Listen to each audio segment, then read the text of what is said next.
Welcome back di Aaron Fox at Dylan Harper.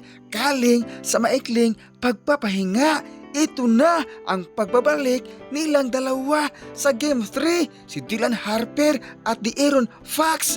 Pero mga idol, sa kanilang pagbabalik, galing sa kanilang maikling pagpapahinga, alam ba ninyo mga idol, natalo sila dahil ang Okise sobrang pisikal na.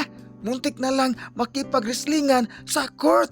Iba talaga ang dating champions. Hindi ito bibigay sa court. At may mga video clips naman na si Victor Wembanyama palagi na lang hinahawakan ang jersey para hindi na makapag-score. Pero mga idol, ganyan talaga ang senaryo basta NBA Finals na, dahil kahit isa sa kanila hindi gustong matalo. Aray ko!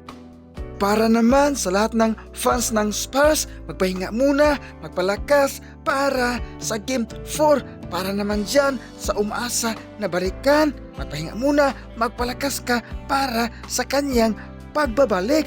Kapag hindi na bumalik, tanggapin mo lang na wala na siya. Aray ka!